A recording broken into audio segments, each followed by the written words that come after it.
This is No Garage Stuff. If you're new to the channel, welcome. For repeat viewers and subscribers, welcome back. If you can see, we've got all the main bearing caps loose because we're having an issue with our rear main seal, half seal, coming out.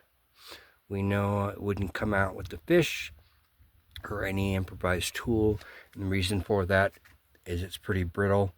And the only way to get it out safely without messing up the crankshaft bearing surface is to lift the entire crankshaft up. We'll just use our pry bar. You can see a block of it in there. We'll get more. We'll get this high enough and we'll be able to get the seal out. The replacement, if you have a Cherokee, CJ, Wrangler, Grand Cherokee with the inline 6, this are the half seals. They're silicone versus rubber, and there's the part number. We bought these online, all the 2 seals as a package for less than $10 with free shipping. It was made in Mexico. Mexico has improved greatly since the 1980s and early 90s, so it should be as good as made in Canada or the USA. Now, however, there's one more step to lifting the crankshaft, and that is removing the camshaft sprocket and chain. And what we have here, this wasn't due to cost cutting or penny pitching. And then starting in the 1970s, all American cars started going towards the plastic sprocket. And with the AMC eel, 86, 39 years old, these become brittle and they will break.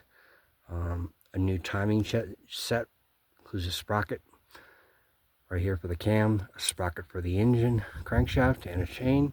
They usually run about $25 to $45 at brick and mortar and online, so that's not a real big deal.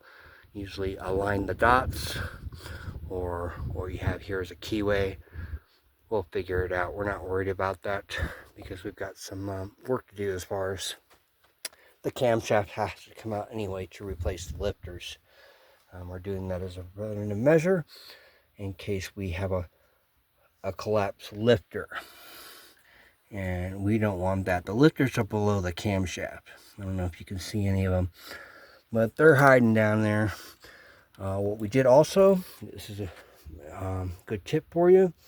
As you can see, we've cleaned the surface of the engine block.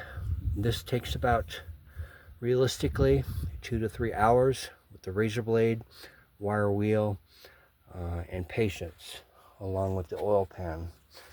Now the tip we have for you is we've got a oil pan gasket that fits a Cherokee or Grand Cherokee.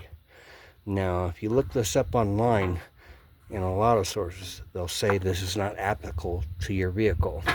What we did before we gambled as far as purchasing this gasket, which was about $24 online, free shipping, we just counted the amount of holes and just looked at the overall shape of it. It turns out the oil pans are the same on the older CJs, Wranglers, including the AMC products with the inline 6. So there you go. You don't have to worry about the mess with the cork gaskets, which makes it nice, and these, which are usually separate. So it's really nice having a one-piece molded gasket. You don't have to tighten them down very tight. We're talking 10 pounds with mild Loctite, and that's the deal. So there you go. We got to get to work as far as getting the timing chain sprocket off and lift the crankshaft up enough to where we can do this job. If this sounds radical, it just comes with the territory sometimes. I used to work in a shop. We used to have to replace the rope seals in Mercedes, Jaguars, and the Peugeot diesels. That was with the engine installed. No bueno, not a lot of fun. So yeah, it's a lot of work, you know, even having to take the engine out to make it easier, but you'll get it done if you do it right.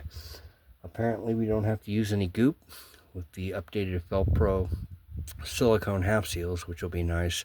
and we will not have to ever worry about this thing leaking oil, because that seal would have blown out, either the top one or the bottom one, which goes on top under the main bearing cap, if you can see it. And it's pretty brittle. So there you go, folks. Have a nice day.